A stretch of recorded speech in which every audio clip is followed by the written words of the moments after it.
So, hello and welcome to Inspiring Interviews, Conversations about Breath. This is a space where we speak to a well-known facilitator, usually breathwork facilitator, but not always, about their journey into how they became the awesome person that they are now, how they inspire others with what they do, and really what inspired them to take this journey. Now, today I'm very excited to be joined by Julia Davis from Finchley Yoga in North London, who's going to tell us about the second part of her journey, because we left last time on a bit of a cliffhanger. So if you haven't seen the first part of the interview, that's up on our YouTube channel, so you can have a look at that. But let's introduce Julia now. Let's just take a couple of breaths with her to begin with. Hi, Julia. How are you doing? I'm very well. How are you? Excited to hear this, actually. No, it's a beautiful sunny day in North London with the birds cheeping away outside my studio, lush green trees. So it's a lovely day to be here. Well, how about we start off by just taking some breaths together? And if you're watching this, take some breaths with us, and maybe those birds cheeping outside we'll be able to hear them as we breathe. Should we do that? That sounds great. Let's do that.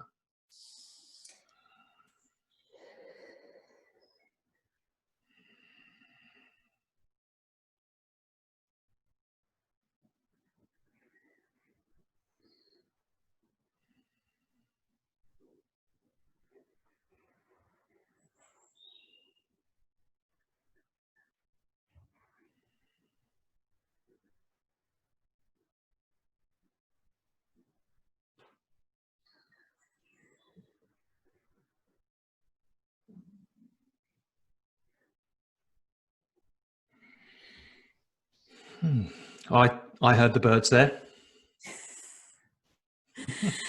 I was thinking as I was breathing, because often we breathe to see whether we can bring about a space for calm. And when you're live on Facebook, about to be interviewed, you can feel the levels of calm or not calm in your body. And sometimes I say, when you sit and you breathe, you realize actually what you need to do is go for a run or go for a fast walk. And I could kind of feel myself going, okay, if I just sat to meditate now, that's what I would have decided to do. I'd have decided to take my meditation and my breath for a walk. But I'm here, I'm staying. Great. Well, we'll take you on a walk. We'll take you on a walk, Julia. And in fact, we will go on a run in a very short time. But I'll tell you about that in a second. So, as you know from our first interview, what I want to do with these interviews is I want to explore people's journey. And that's because I want to inspire others into breathwork or around breathwork, or just to go on this kind of deep journey. And for me, what is inspiring isn't the kind of the glossy shopfront version of yourselves that we put on Facebook. It's not all the amazing moments. It's the challenges that we face. It's the obstacles that we have to go through. It's the long dark nights of the soul and the real struggles that we have. So I will invite you to share those parts of your journey as well, if that's okay. So lucky, we've got plenty of them. Great. Great.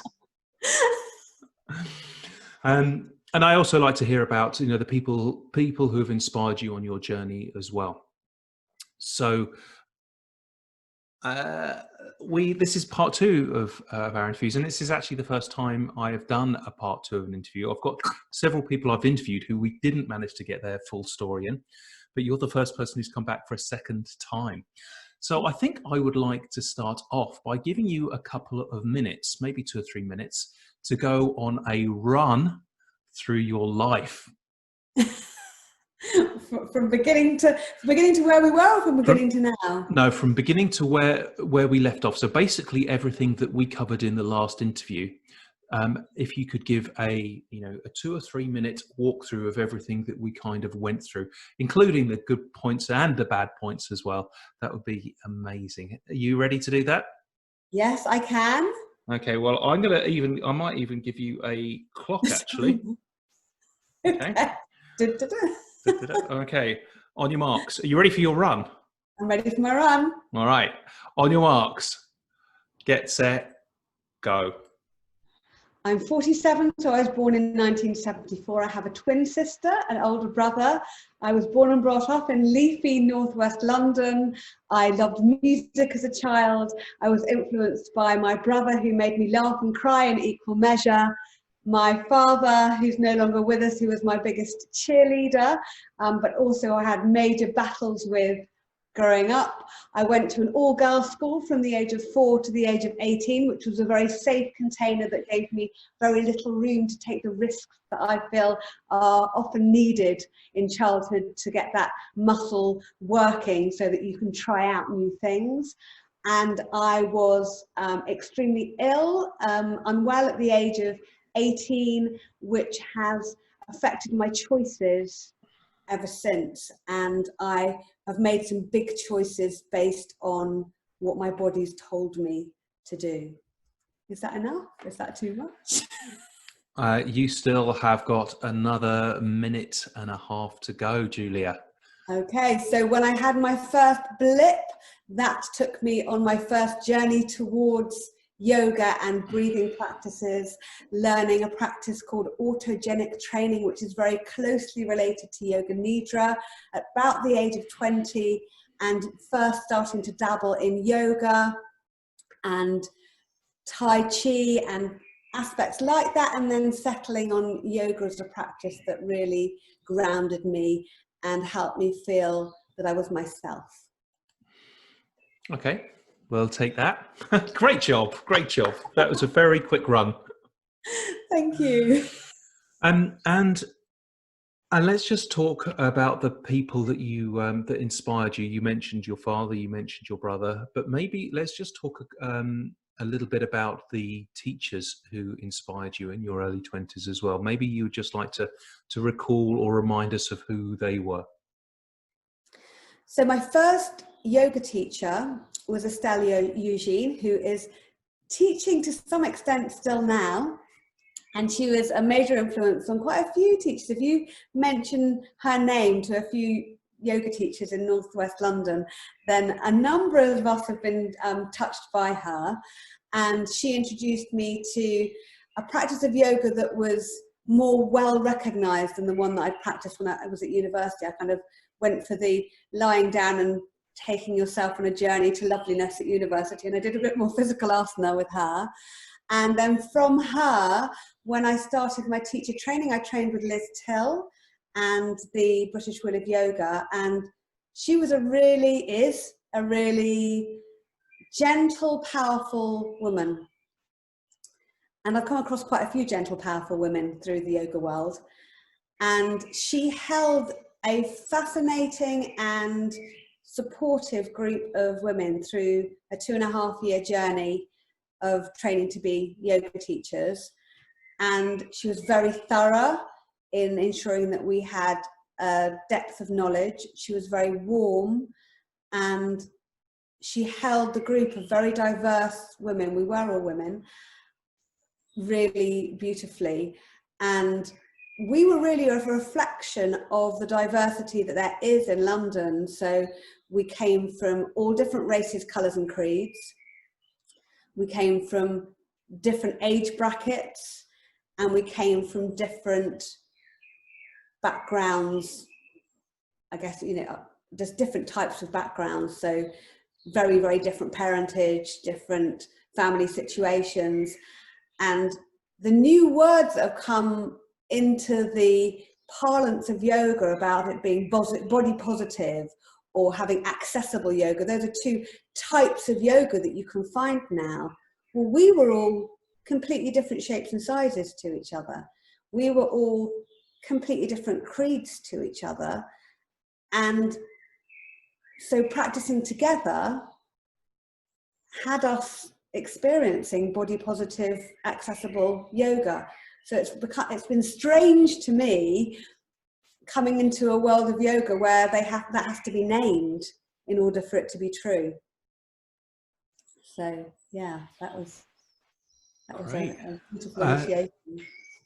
Yeah, I love that. Actually, that's a really powerful thing to experienced, it's not even learnt, it's experienced early on, that Yeah. that yoga and breath work, or whatever it is we're doing, is something that is available to everyone, not just the beautiful lycra clad models that we see on yoga magazines. Yeah, absolutely. Yeah, I don't think any of us would have made the front page of Yoga Journal. So tell us in a little bit more detail about where we left off on our last interview, because it was a bit of a cliffhanger. So where were we? I We were think I was just at your first pregnancy, I think. my first pregnancy. So in my first pregnancy, I was training to be a yoga teacher. And in the run up to that, I was working in a full-time job, training to be a yoga teacher on my weekends and evenings, going to my classes 2 or 3 times a week as well. I felt really grounded in my body, the healthiest I'd felt for a really long time, loved the fact I was training to be a teacher. And then when I went through my pregnancy, there were ups and downs to it. I had symphysis pubic dysfunction, so my legs kind of went akimbo, and I couldn't really practice yoga in the way I might have liked to have done. So that was interesting to watch that physical limitation as I was going through my teacher training. And it was really interesting that about 3 to 4 months into having a child, I completed my teacher training course. And I completed my teacher training course, had a new baby, had a life that was very different to one that I'd ever imagined before, and I lost my yoga world, because my yoga world was classes that weren't for postnatal mums to bring their babies to. It was a container in the teacher training program, which ended. So I was in a brand new world with a new baby, not in the working world, kind of having a thought in my mind that the working world that I was in was one that I didn't want to return to. But the yoga home that I had belonged to didn't exist either. So there you go. That's the world that I entered into with a new baby. So it was quite a world. And I get that. I get the feeling that transition, to becoming a new mother, and that suddenly kind of that changing of your role and the changing of your world is not uncommon for people. To suddenly their lives have completely changed, and there's a loss from who they were and what they were doing before as well.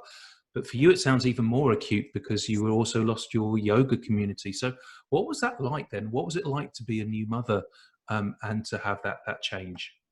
So initially, I recovered physically quite well from the birth.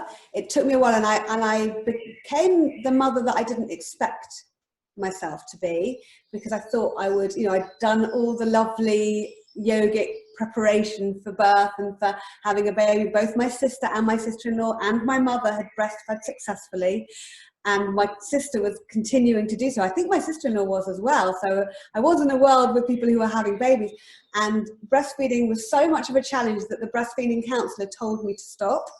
I don't think anyone else has ever had a breastfeeding counsellor gone, you know what, actually don't do this anymore.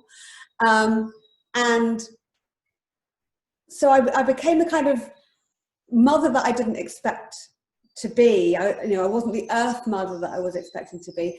I did reconnect to a yoga community very quickly, because I had gotten to know someone who was teaching postnatal yoga, but the relationship with the teacher didn't sit with me comfortably, because my baby went to sleep every time I went to class, and I practiced what I felt my body needed.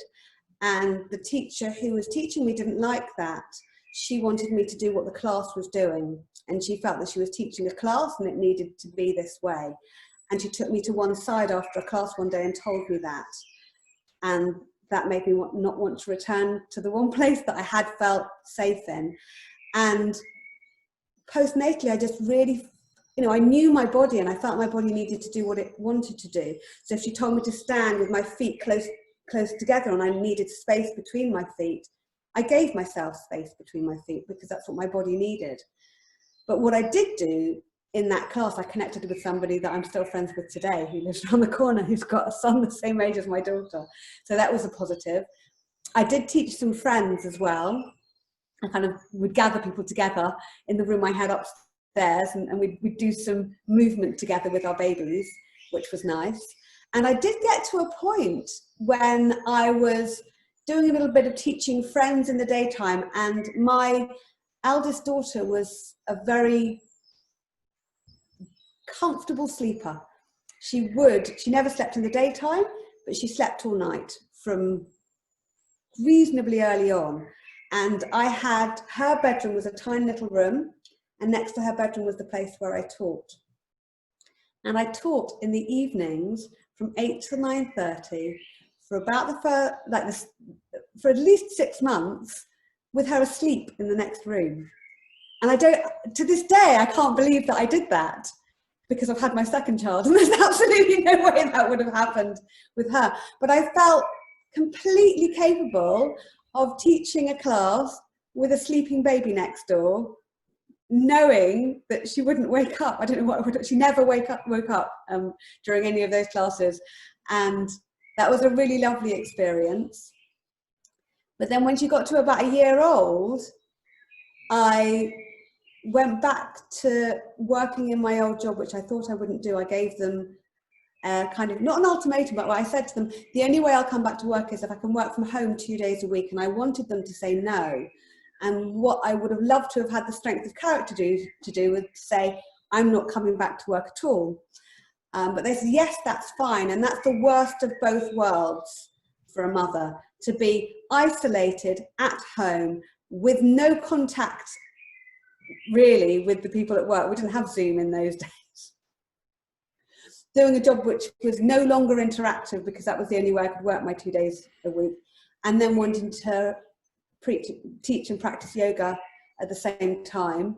And my body reacted badly to that and to the way my life was, and I had a physical breakdown when my eldest was about 1, and it took me a long time to recover from that. I mean, I would say that my body's still ricocheting from that experience. Oh, okay, great. Well, there's a lot there to dive into, Julia. We'll come back to your kind of physical breakdown in a moment. But I just want to pick up on here the wisdom that you seem to kind of just naturally know what it is that you needed to do and what was okay. In terms of, say, how you were doing your yoga practice, you knew what your body felt it needed to do, and you knew that it was okay to teach yoga with your daughter sleeping next door. And I really feel that, I'm really impressed by your ability always, actually, because I felt this in your last interview. You have an ability to listen to your body and to know what it needs and know what needs to be done that many people don't have, or many people ignore that voice. But you seem to have somehow developed quite young an ability to kind of intrinsically know, or at least listen to what needs to happen. Where does that come from, and why have you got that, or how did you develop it? Maybe it comes from the body saying no. So when I was unwell, I wanted to find ways to listen to my body, and that worked. So I wanted to continue to do that. And I've always felt that movement in my body is for me and not for anybody else.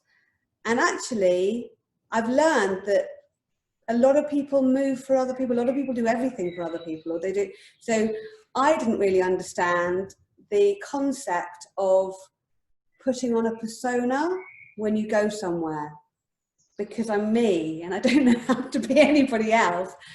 But I know now that a lot of people put on their persona when they go out into the world, and they become who they need to be in any given situation. Maybe it's my inability to do that, or I always felt uncomfortable in nightclubs because it was noisy and I felt like everybody was there to look at each other.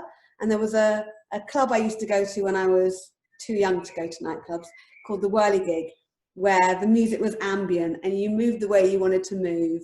And there were people who took substances to enjoy themselves. And people used to come up to me and go, "What are you taking? Can I have some?" And I was too young to be taking anything. And I was just feeling the music and I was feeling what my body wanted to do to the music. And I know I can't dance.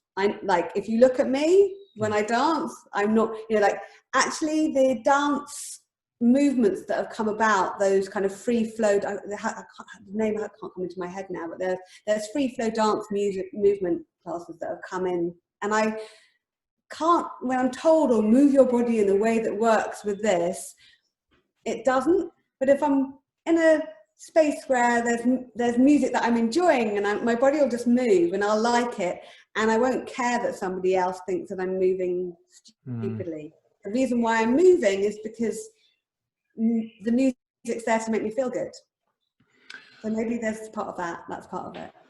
It feels also that this is in some situations it could be a weakness or a wound or that kind of feeling of awkwardness, that inability to fit in and to be able to put on masks and to kind of do what other people want you to do. But it actually becomes a great strength to not be able to do those things and not be able to kind of move in a particular way that other people are dancing, or that a yoga teacher wants you to stand, because that means that you're being more authentic to yourself. So,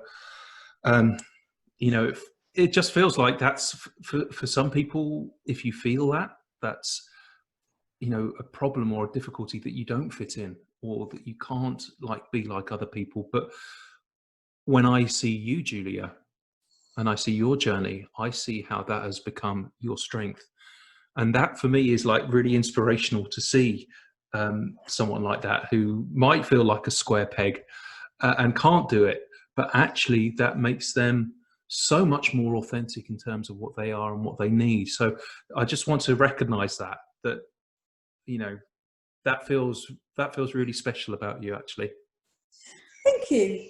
I can't be any other way, so I'm glad you like it. Well, sadly, many other people can be other ways, not to their own good.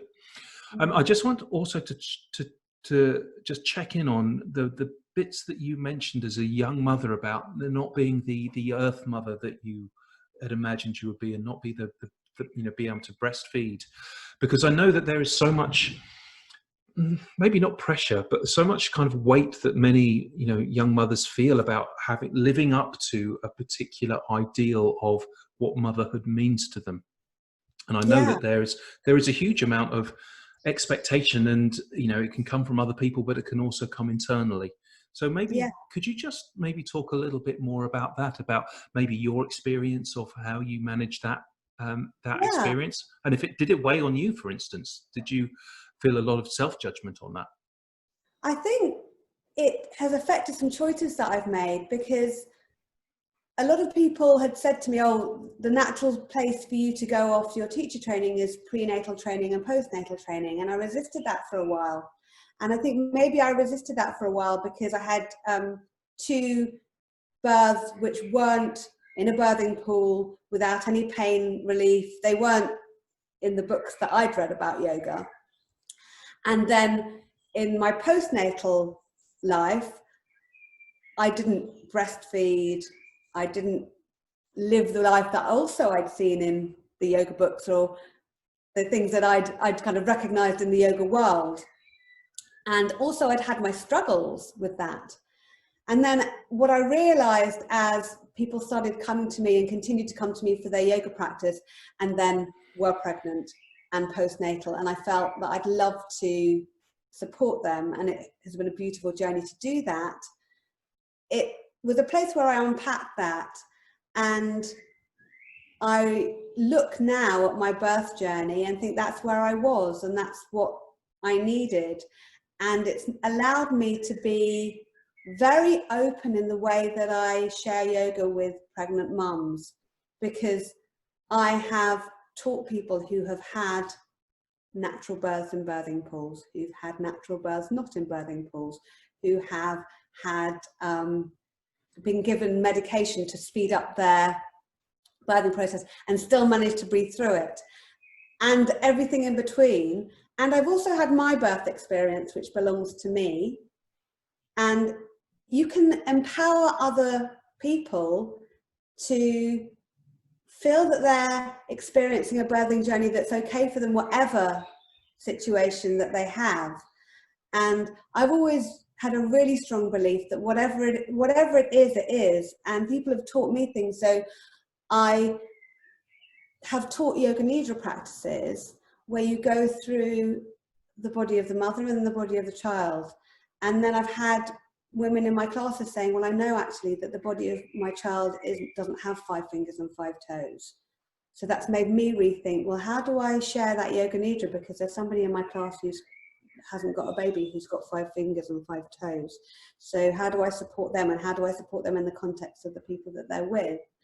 And then there are yoga nidra practices that involve imagining birthing your baby. And there are many, many women who have experienced loss of babies in utero. And if you share a yoga nidra practice that involves imagining the birthing of the baby and you haven't held that space, then that can be a not okay thing to share as well. And then there's the person who bought a birthing pool, filled it up with water and ended up having a C-section in hospital. And that could happen for anybody. So how do you support somebody so that if they have that experience, they feel that they're having the beautiful experience that they want to be having, even while they're having a completely different experience? And pain is also something that is really difficult to spot. So we don't know what our pain threshold is for a different experience until we're in it. So how do you hold someone who's not going to know what that experience is going to be like? And there are points that I know now that are really helpful that I didn't know then. So for example, I had very, very strong period pains as a child. I remember sitting on the toilet, rocking in pain, waiting for the wave of pain to subside before the next wave would come. Well, guess what? When you're birthing a baby, when you experience labour, not everyone, but some women will experience a wave of pain. And guess what happens when, you may not know, but when you've got your period, what happens is the lining sheds, and as the lining sheds, there are waves that occur in the womb to let that happen. Well, when your baby decides that they want to be born, those waves begin. So a woman who can recognize that, how do I know whether it's labour or not? Well, have you ever experienced waves that are period pains? Well, the waves, actually, I've come to love periods and love the flow of what happens with that. But there are many people who can't understand, or you know, it's totally understandable why you wouldn't want to experience any kind of pain. But the pain of childbirth got a pretty awesome result. I don't know any pain that's as strong as that pain that has such an absolutely unbelievable, amazing beginning of a journey that comes from it. So that's an awesome thing, and that's something that you can recognize because maybe you've experienced. Periods are a preparation. Mm-hmm. They're a preparation for being a mother who's going to birthing, or if you're not going to be a mother birthing a child, maybe you're going to birth a book or birth something different. And then it's all a preparation for every stage in our lives is a preparation for the next one. So I didn't know any of that and having trained as a yoga teacher, it's amazing what wasn't apparent. I'm hypermobile. I didn't even find out I was hypermobile until I don't know, about a certain stage into my teacher training or even after it. Hmm. So how I could have gone through so many years of yoga without anyone noticing that I can do this with my fingers, and that when I stretch my arm, it stretches out. Yeah. I don't know, but yeah, that was a long answer, wasn't it? It was, but it was lovely to hear. And there's so many things that I just want to just not question further, but just highlight. So your ability to hold people with their different experiences, sometimes really, sometimes they're very beautiful, but also sometimes they're very difficult as well. And how do you hold that as a facilitator? And you know what, that to me is the difference between someone who just teaches yoga or teaches breath work and someone who makes a difference, who like is an exceptional person that can hold transformation and healing in others, and to be able to hold people in that space. And that is what makes an inspiring person, Julia, an inspiring teacher. And that's why, you're here to hear you talk about that and how you hold those people in their different experiences as you're guiding them through yoga nidra or breath work or pre or postnatal experience processing is so beautiful to hear. How you can hold people who've had radically different experiences. It's lovely to hear. Thank you. And also I like the fact that you love periods and the pain of creativity that it produces. You told me that you are known as the period nutter of North London. I'm starting to see why. Okay. Well, go on. No, let's carry on first. Well, I would say that was something that came along a lot later. That came along as my first child was about to experience her menarche, her first period. And it was really interesting the way that I think serendipity happens a lot in lives. If we notice it, then things come up for a reason. And it wasn't until my daughter was on the precipice of actually experiencing her first period that emerged as a really important part of I my can't wait for that bit. I also have a feeling, just from a teenage daughter's point of view, to have your mum really like on this big period journey herself is going to be terribly awkward and embarrassing as well for her. But let's come to that in a little while. Yeah. So anyway, we got to the point in your story when you had a big physical breakdown with your daughter aged about 1, and you'd already been amazingly somehow teaching yoga with her asleep. Your friends up door, you'd also been in a situation at work where you were having to, you'd gone back to work against your own better judgment, against listening to your body, and you were in a difficult situation with going a bit crazy working by yourself, which incidentally I know all about. So take us on that journey from that point, from that physical breakdown that you had. What happened there, Julia? So once again, I had colitis and I was hospitalized this time. So it was like big guns, really not well. And I didn't really come out of it until I was pregnant with my second child. I'm not even sure how, well, I do know how that happened, but I don't know how I was well enough for that to happen. And I seemed to improve when I made a choice actually just before I became pregnant with her. So that was probably the catalyst, as I decided to not work in my job. I was being paid, but I wasn't really well enough to work. And I just thought, I need not to be doing this. I need not to have this not to go back to. I need a clean and open field for me to get well in some way. And so I gave up my work. I wasn't teaching yoga. And I became pregnant with my second child. And that went reasonably smoothly.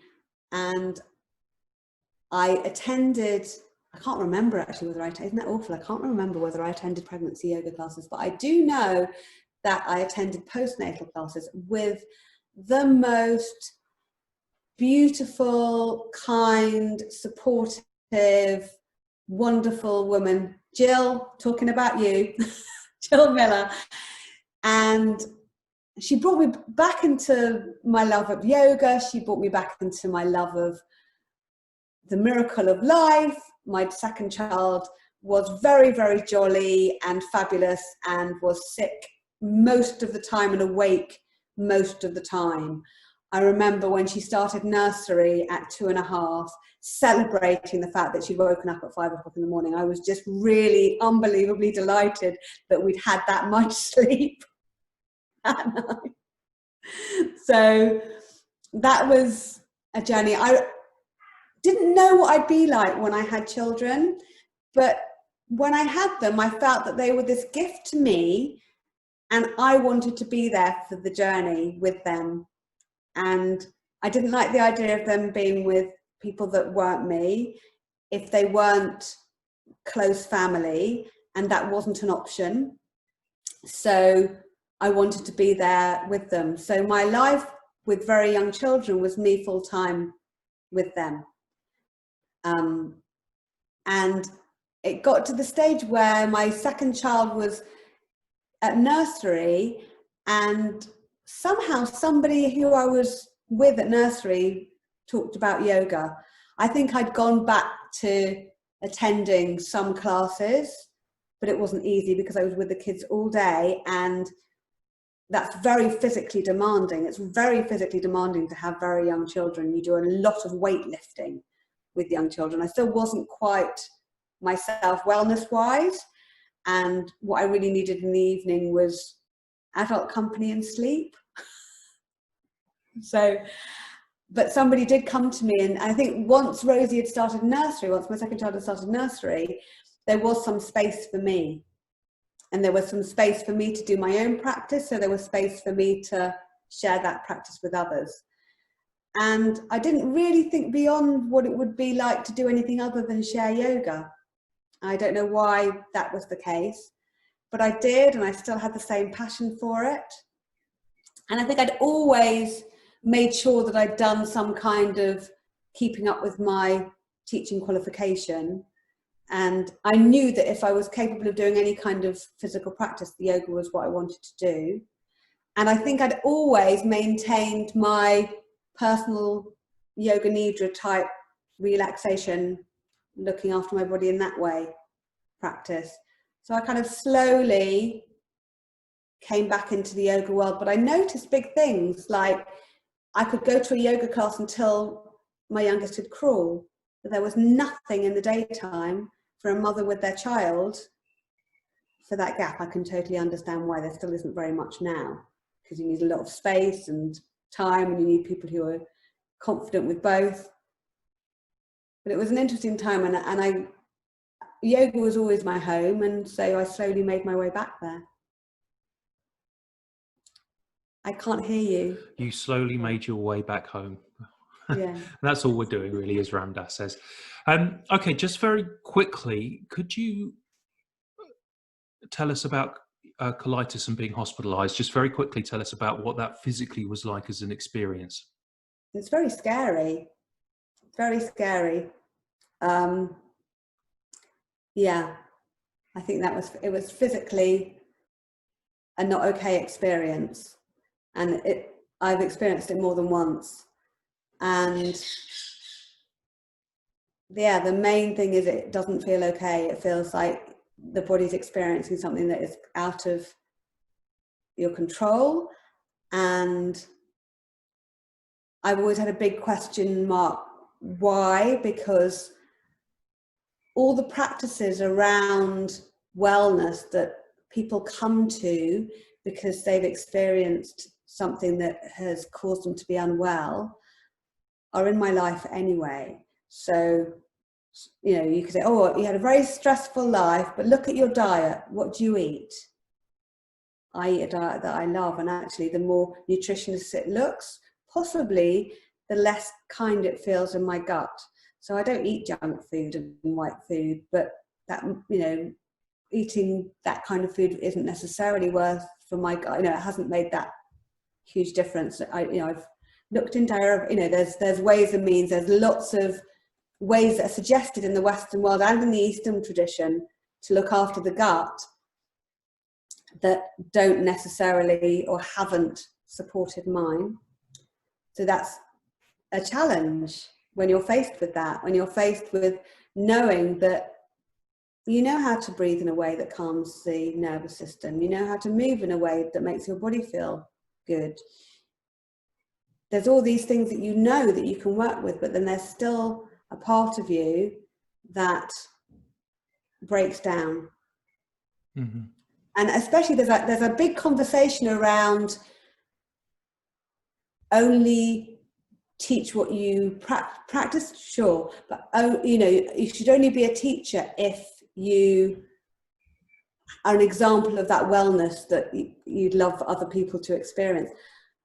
I'm not really. I've had lots of major blips, but what I find is that my major blips inform my life and maybe allow me to have empathy with other people and their major blips.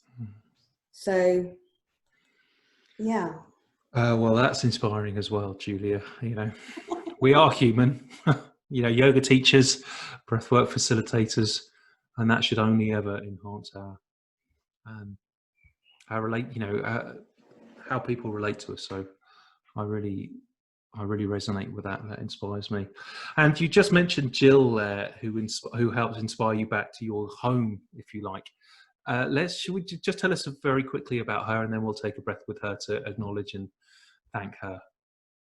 She is a doula and a pregnancy yoga teacher, and she works in the world of yoga, which really believes in the need that mothers have to be supported in a community.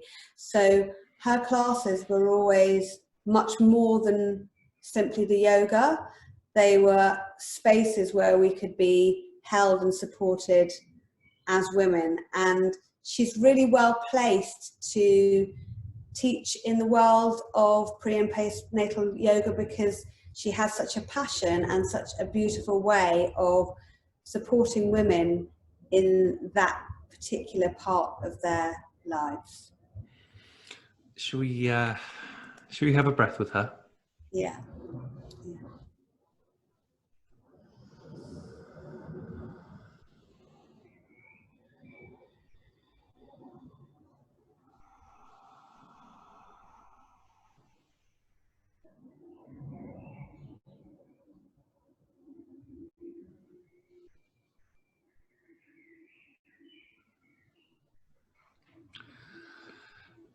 Great. And so her full name is Jill Miller.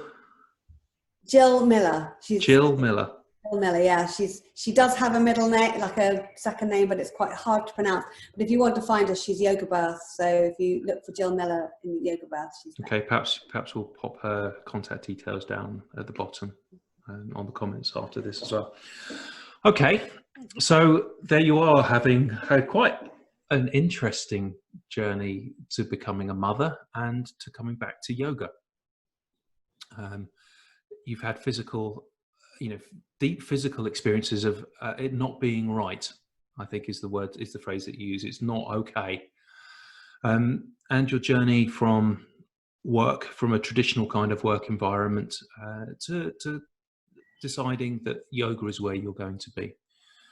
So let's pass back to you to tell us that story. And I'd really like you to start to move on towards when your daughter, the bit that you mentioned earlier, when your daughter started to grow and experience her first periods. And that's when you kind of started your journey about becoming the period nutter, if you like. Yeah. Tell us about that journey that you started to go on. I don't know whether it's fictional or real, but something certainly happened to me when I turned 40. That was a big turning point in my life. We moved home. My daughter was coming up to her menarche. There were lots of changes that happened, and it was almost as if an epiphany occurred in my yoga life. And it happened in two different directions. One direction was the belief that as soul practitioners, which most of us are in the yoga world, who hold space for others, where is the space held for us? And the other side was, as women, as a woman practicing in a world where normally speaking, in my experience, 90%, not even 90%, not quite 100%, there are men there, are women. Where is our experience? So in the where is our experience, I'll go down that path first. I read Uma Dinsmore-Toolei's book, Yoni Shakti. I loved it. It's full of all her knowledge and all her reading. And if you're a yoga teacher like I am, I come from a similar background to her. Her husband, Nirlipta Tooley, was friends with Barbara Joseph, who was my yoga teacher for quite a few years while I was going through my teacher training when I was living in Crouch End. So the vocabulary of their yoga practice is very familiar to me, even though she's kind of created her own world of that within the paradigm of women's life cycles. And I realized through reading her work and then coming across the amazing work of Alexandra Pope and now Shani Hugo Wurlitzer, who works with her, that there is something almost sacred about a woman's experience of life, the rites of passage that we go through, and the cyclical wisdom that comes from experiencing periods.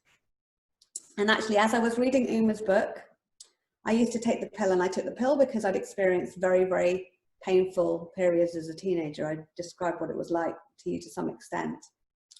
And that was like a safety net for me. And I felt if I stopped taking the pill, then that safety net would be taken away and I'd experience that pain again. But when I was reading Uma's book, I decided to stop taking the pill and to experience my cycles for the first time for what they were. And when I did that, I started to understand the vocabulary of a woman's cycle in a way that I had completely quashed. So the whole idea of having a natural bleed and ovulation and the different experiences of that became true for me, where they hadn't been before. The pill flattens the experience. And I came to see the journey that a woman takes as integral to what yoga is. And if it's integral to what yoga is, then it needs to be transparent in the practice. So the way that I share yoga had to change, because there are times in my cycle where practices don't feel okay. And there are actually practices which possibly aren't that safe to do even in certain times in a life cycle or in the monthly cycle. But where is that expressed in the yoga world? I don't see big signs outside of hot yoga studios saying I would advise you don't practice this if you're trying for a baby and you're going through IVF, or you're going through whatever experience you're going through as a woman. We need to find a way to make that explicit in our classes, and I do now make that explicit in the way that I teach in a really gorgeous way, I think, using the vocabulary that Alexandra has created, that is used by, she's an amazing woman. We used to have to take a breath for her, take 10 million breaths for her. The language of the seasons, which is really simple. Winter is bleed time, summer's ovulation, spring is pre-ovulation, and autumn is premenstruum. And within that, you can feel all sorts of different things, but the archetype is need to rest in bleed time, feel like you can conquer the world in summer, little bit shy, but a little bit kind of, it's like the difference between a confident teenager and a shy 3-year-old or a shy teenager. There's all those experiences of youth in the pre-ovulation, and there's the sweary kind of cut out the rubbish, but there's so much in that autumn. And it also fits with the life cycle as well. So the spring of life, the summer of life. So women are valued in the summer of their life. All the pictures of women are of young, beautiful, sexy. That's what's sold to women is ovulation, is that the summer of life. And then there's the autumn, and then the thing that is least valued but should be most valued, that the goddess years. The years where we've lived through our lives, and it works for it works for men as well. That vocabulary, it works differently, but it can work for men too. I can't hear you. Sorry, I mute myself so I don't interrupt you. That sounds really inspiring, Julia. Yeah, I love that vocabulary you use. I can see how beautiful that is and how powerful that is. And also, it almost feels like a spiritual awakening that you had when you were 40s, where suddenly there's this kind of world of cycles and phases and the sacredness of the feminine journey and the cyclical journey, I think was the phrase that you used. That just, it feels like it, that, and I can feel, it feels like to me that suddenly you kind of, this world was opened up to you. And at a certain point in your life, I'm not sure where that would be in your seasonal life, maybe autumn, maybe summer. I'm still summer. I'm still in my summer. Yeah, I'm not I'm coming towards perimenopause now. So. Well, and that makes sense. That's the kind of the birthing time of something kind of being created. Yeah. So, and did you say you wanted to take a breath with... I'd take a breath with Uma. I'd take a breath with... I'd say Barbara Joseph I would take a breath with. We would have to do this all together, I would imagine. Uma Dinsmore-Tooley and Alexandra Pope and Shani Hugo-Wurlitz. So I can't mention her without mentioning them. Yeah, let's take a breath for all of them. Let's take a breath with all of them, okay? Yeah.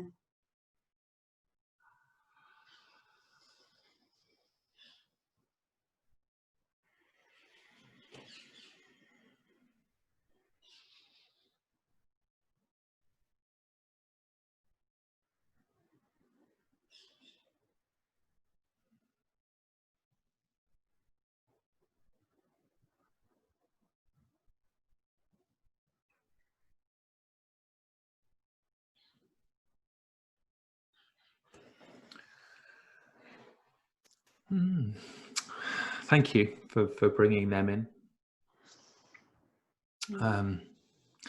So it feels like to me in the last in the few years since you've had this kind of I don't know, is it awakening or kind of realization or kind of new emphasis in your teaching? It feels like your yoga spaces that you hold and create, which are going to be more than just yoga. They are going to be like the spaces you described your teachers holding, places where you are holding space for people, have been very magical spaces. So tell us about your journey from when you're kind of 40 up to where you are now, and what your teaching looks like now, Julia.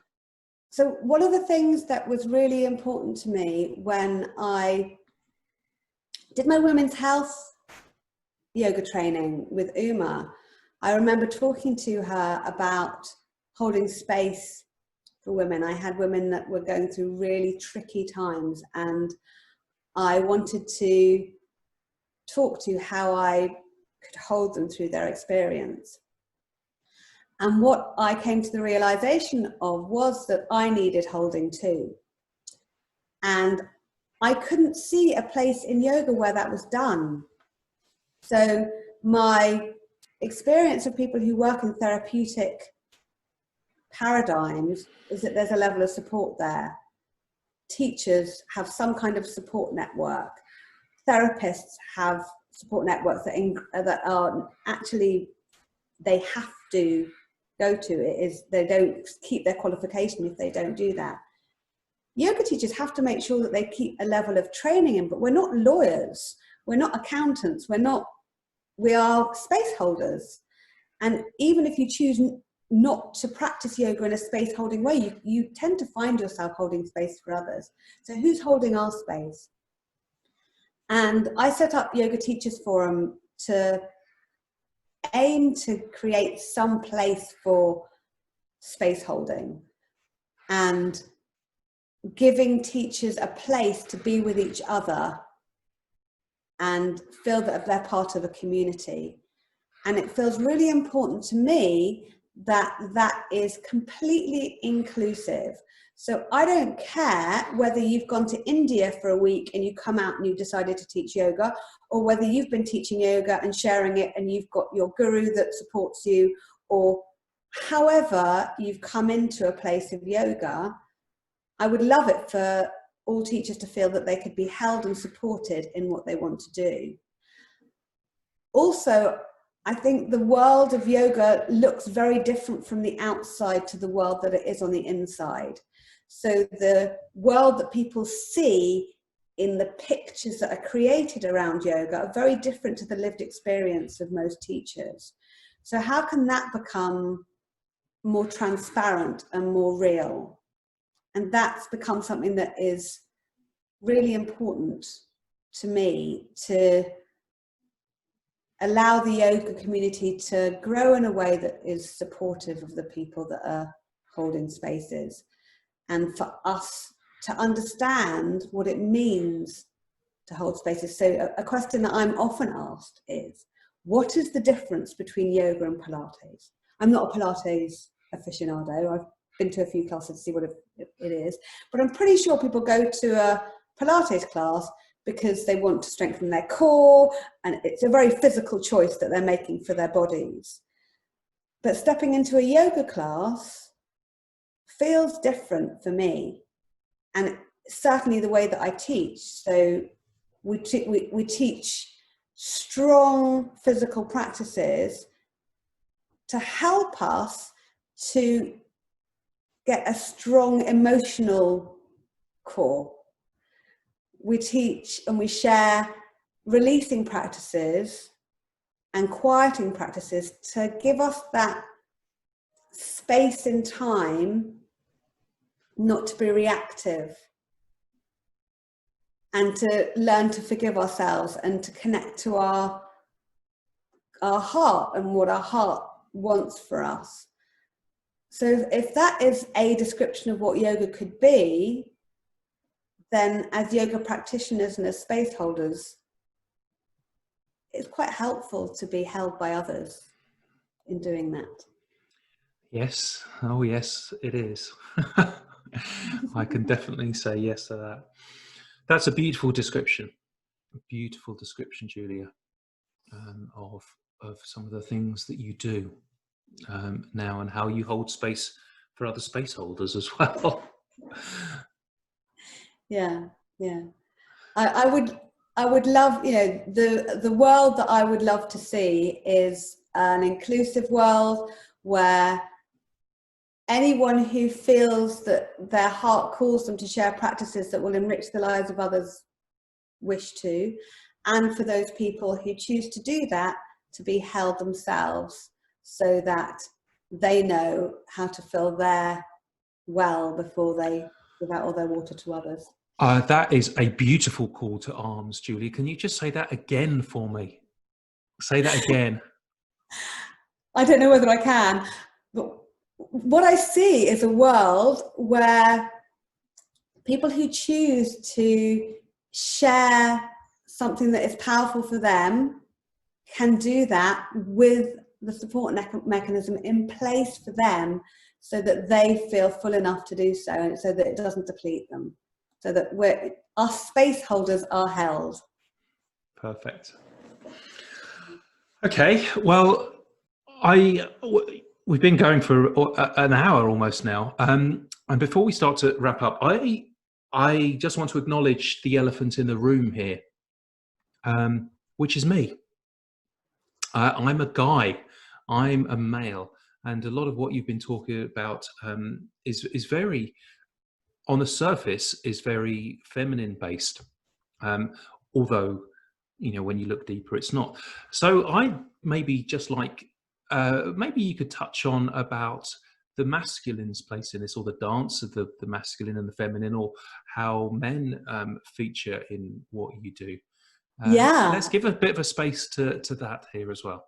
So I see us all on a spectrum of kind of masculine to feminine or feminine to masculine, and you see that it's not this way, it's this way.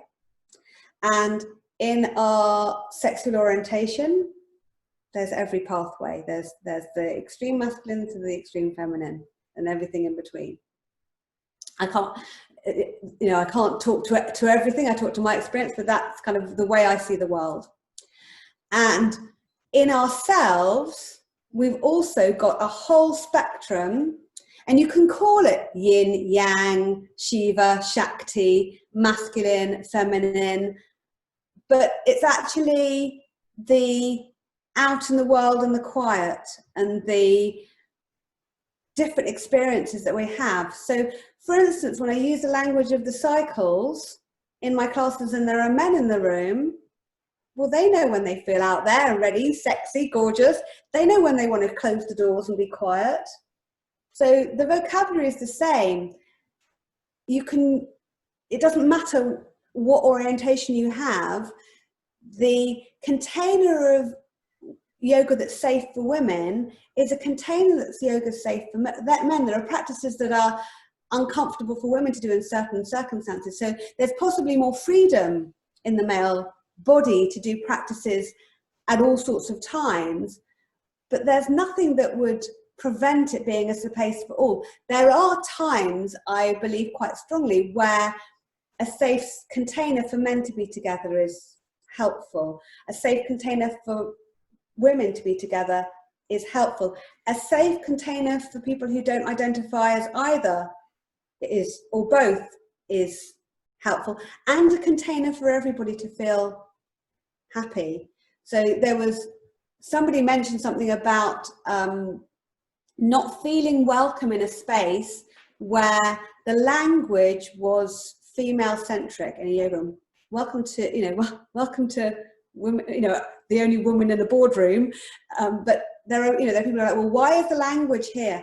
But what I would like to see is when the container hasn't been expressly held for women, and there are reasons why there are containers for separation sometimes, then everybody's welcome there.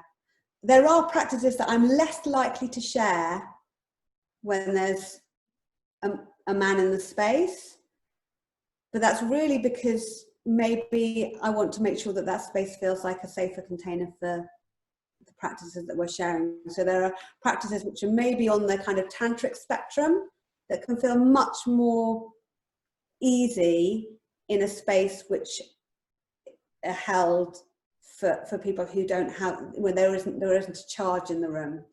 And there's a lot of indiscretion that happens within worlds of both breathing space and yoga are practices which can be really charged experiences. And where there are charged experiences, there can be trauma and there can be indiscretion.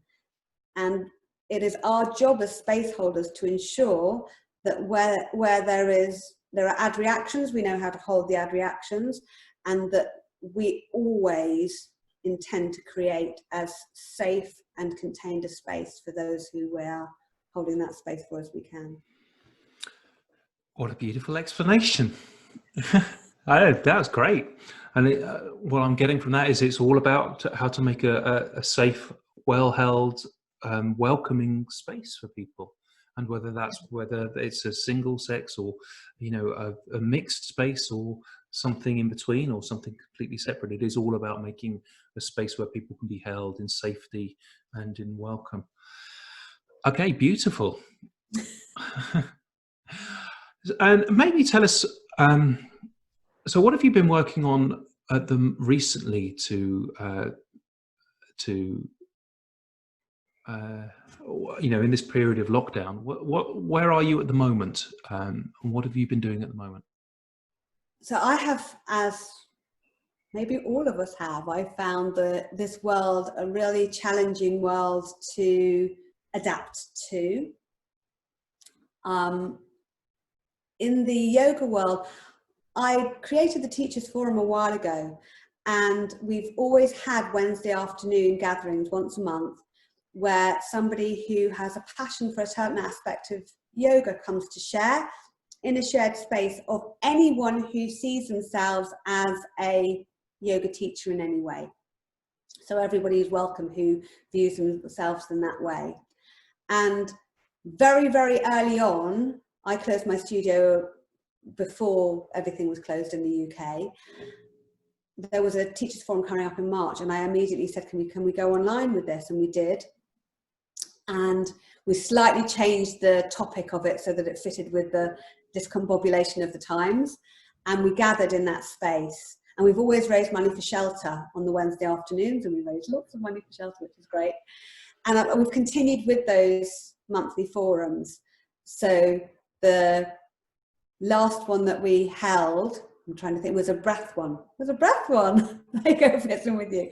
And we shared breathing practices that could help us hold us in this space, in this world that we're living in now. And the one before that was supposed to be specifically looking at the vulnerable members of society that we're holding in our lives as yoga teachers. So the teacher who shared really spends a lot of her time working with the cancer community. But something that we realized in this world is that we as a yoga community also need holding, because it's really challenging. You know, my yoga studio has been empty for weeks, and that's the least of anybody's issues.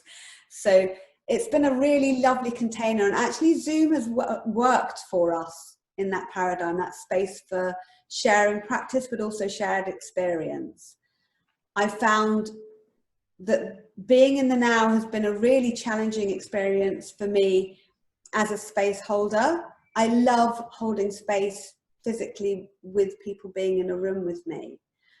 And also I've always held my space in the daytime. So many people who choose to come to me are women with young families who work part-time, who during lockdown have been working part-time, homeschooling their children, living on top of everyone. They don't have an hour and a half. And I love the hour and a half container because it allows for movement and breath work and rest. So not being in a position to hold them has been challenging. And then the older community who've embraced technology like you wouldn't believe, and are all there on their mats, ready for their class. So it's learning how to adapt, and actually part of that has been finding ways for me to share that haven't included being in this space. And for the first time ever, I've created my own online course based on experience that I've had, and that's for the prenatal community. It's a breathing practice that is really simple to follow, with practices that are really valuable, not only prenatally, but also if you go through the labour process, which I know some people won't. It's amazing for that. Postnatally, it can be a life, well, for some people it can be considered to be, I'm not saying it saves people's lives, but it can be really helpful. And actually the practices shared there are practices that I do now. So they're practices that work outside the paradigm of pregnancy, that outside of birth, outside of postnatal. But it's been quite freeing for me to think, oh gosh, I'm learning a new way of being with my teaching and my practice.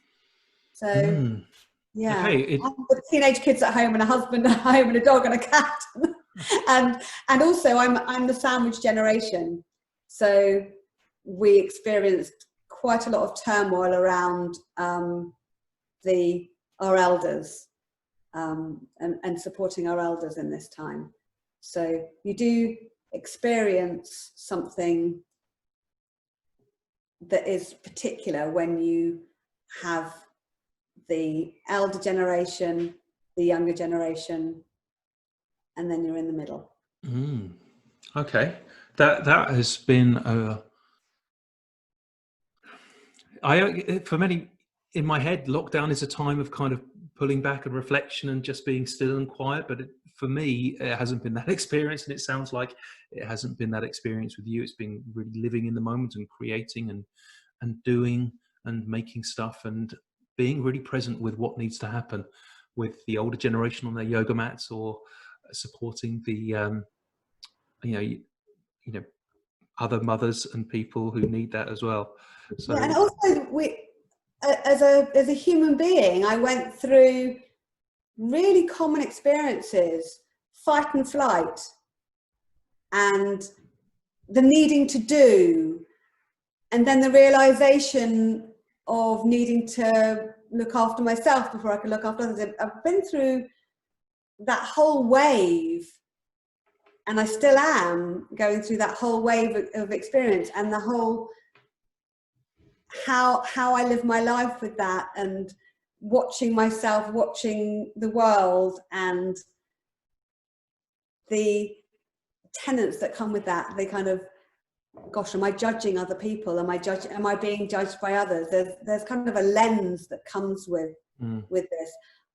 As we're coming out of lockdown, it's very hard for me. What I'm finding a challenge is I've seen really amazing opportunities that are, as we're coming out of lockdown, I can see them being lost. So one that, as a woman, I've experienced life through my woman's body, and I saw that Parliament's starting to go back in the UK, and they're expected to people to be in that space. And what I'm feeling is, what a lost opportunity for people who need to work flexibly to experience what it might be like to be a force within the choice-making paradigm that is in our country. I'm in the UK. Wouldn't it be amazing if there was a way in which people who don't have the access to moving across the country could have a really strong voice for the whole? I've always felt that the fact you can't job share as an MP is a real lost opportunity for having to kind of negotiate a path that two people could agree to as far as voting is concerned, and the freedom to be flexible in your lives. And I can just see that disappearing somewhere. And I'm really hoping that the opportunities that can come out of this experience are lived. Is there a way for us to support the earth better? Is there a way for us to live amongst each other in a way that's more supportive of us all? Well, we can certainly take a breath with that, can't we? Let's do that. We haven't had a breath for a while. Yeah.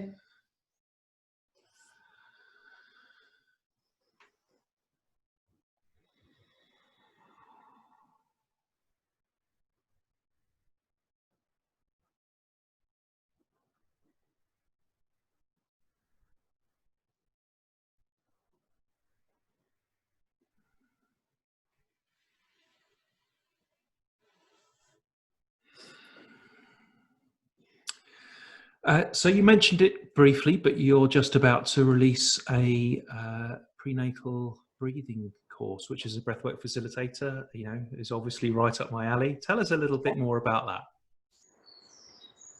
So the breath is something that people can be scared of. I don't know how to breathe is often how people come in, I don't know how to breathe. Like, well, it happens naturally. You don't need to do anything. But there are really simple things that we can use our breath for to help us. And because specific things happen in pregnancy and in labour, it lends itself beautifully as a place in life to learn those techniques.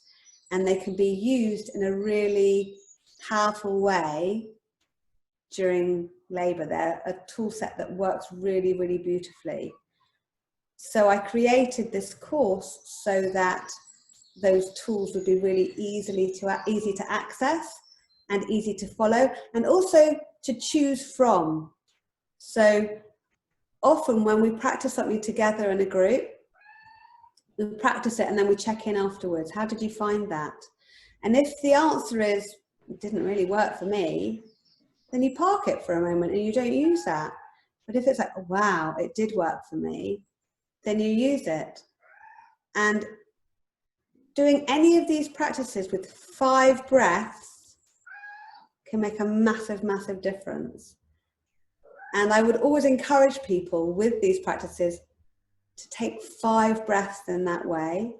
Maybe make a note of how they felt before they did the 5 breaths, and I know how they felt afterwards. And then they've got an experience for themselves. How did that work for me? And then some of the practices also can be taken into life. So you're sitting in a doctor's surgery waiting to be seen. What can you do with your breath to help you if you're feeling nervous about that? So the intention behind the course is to create something that is an absolute toolkit that can be used. But the only way that these things can be really used is if they're practiced. If you experience them and go, boom, boom, boom, boom, boom, boom, okay, I know how to do that. You're not taking an exam in breath work. No one's going to ask you to write a paper. How do you practice bumblebee breath? How do you practice alternate nostril breathing? How do you practice breath of the womb? No one's going to set you an exam, and no one's going to care. But if you practice them and then they become part of your DNA, they become part of who you are, then when you need them, the chances are that you'll choose to access them. When I practice movement, I find the Ujjayi breath comes. I don't need to tell myself I have to practice it. When I'm practicing Yoga Nidra, I find certain patterns come. Not because I've learned how to do them, I could write an exam on them, but because I practice them. Mm-hmm. So all these techniques that are there, they're there to be practiced if you want to and if you like them. And how do we find this course, and how do we find you, Julia? So you can find me at finchleyyoga.com. You can find my stuff there. You can find my Yoga Nidra there. You can find the breathing space course there. And also, if you're a yoga teacher and you want to connect to Yoga Teachers Forum and you want to connect to other yoga teachers, we have a space. Actually, we have two spaces on Facebook. One space for yoga teachers, which is Yoga Teachers Forum, which is the group which will connect you to all the things that we're doing to hold space for yoga teachers, and that's going to be expanding. And within the prenatal breathing space, there is going to be a group that's going to start to build, which is prenatal listening partnerships. We're only just launching the breathing space course now, so there aren't many people in there yet, but the intention behind that is to create a place where women can find each other to enjoy. And anyone who's going through the prenatal experience, actually, you don't need to be the person who's birthing the baby to do that. To find partnership, I'm sure it's just as valuable for partners who aren't experiencing it, to find other partners to share that experience with together. And listening partnerships is a whole other world of. Maybe we'll have to come back for part 3, Julia. Okay, well, let's bring this to a close. And look back on the journey that, we've just been together over 2 interviews, having heard all about your life, having heard about some of your physical struggles, when you were, a young woman, and then after the birth of your first child. But we've heard about some of your teachers that have inspired you. We've taken breaths with those. We've heard about your journey in and out of the professional world, and then out of, and then back into yoga. And then we've heard, really, it feels like your kind of epiphany time from your kind of early 40s on, as your daughter started to grow up, that you started to really find your power, your voice, your magic, your vision, and share that, all about the cycles and the magic. But what really strikes me, Julia, is your ability as a facilitator, as a space holder, as someone who inspires others. And I can feel, just listening to how you speak about these things, I find that inspiring. I really find that inspiring, the language that you use, and your knowledge and your wisdom about how to do that.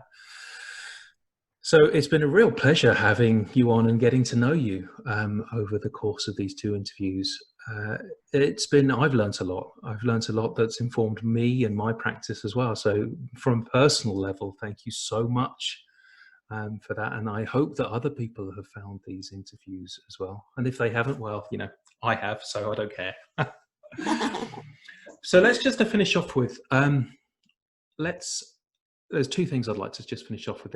I'd like you to tell me if there was something that you could have written on your gravestone, what would you like to inspire in others? Okay, so I will give a little space to that. What would you really and truly like to inspire in others? Send a little message out to the universe that this is what you want. And then maybe lead us in a very short breath practice to finish off our interview. Do those two things sound okay, Julia? Yeah, yeah. Maybe it's she held space for herself in order to hold space for others. Something like that. Okay. She held space for herself so she could hold space for others. Was that right? Yeah, something like that. Okay. You didn't give me long to write it. It doesn't have to be a thing that you can write on a gravestone, by the way. I don't know why I thought that, but if you want to kind of just expand on that, what do you think are the most important lessons that you have learned that you would like to pass on to others? To be honest, that is the main thing. It is really important that we hold space for ourselves, Mm-hmm. and that we look outside of ourselves to do things that can support maybe one other person or two other people, or to look outside of ourselves for the good that we can bring to the world, if that doesn't sound trite. Sounds great to me. And, yes, I love that actually. You know, that holding space for yourself, and it's not just like, you know, you could use other language around that. You could use listening to yourself. You could, you know, use just like being authentic to yourself, so you can be authentic with others, relating to you, loving yourself, so you can love others. All of those kind of things. It's the same. It's the same concept. Okay, well, let's take a breath with that.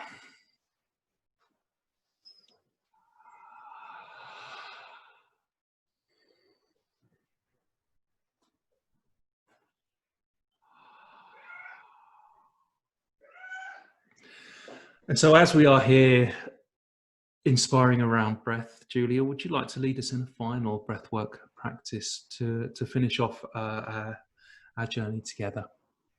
Yeah, there's a sounding breathing practice which I really like.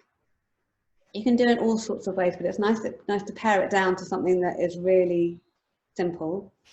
And all that we do in this practice is we let our lips close so that they're very, very lightly closed. My cat's with me. And the sound is like a humming sound. It's like a so you can just very gently feel the buzz. So it's not a but it's So do you want to have a little go just to see whether Sure. that feels right for you?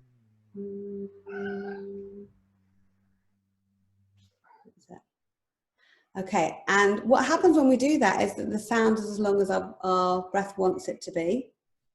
So you're not going to wait for me, I'm not going to wait for you. You can have the eyes open or closed, however that you want to have them. And maybe we'll experience the power of 3 breaths in that way. And just gently, softly open your eyes after you've completed your 3 breaths.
Oh, my lips are all tingling beautifully now.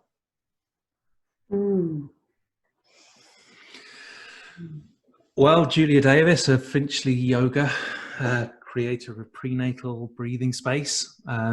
Thank you so much for coming on, inspiring interviews, conversations about breath, and inspiring both myself and I am sure many others with your story, with your challenges, with your struggles, as well as all the amazing things that you have done.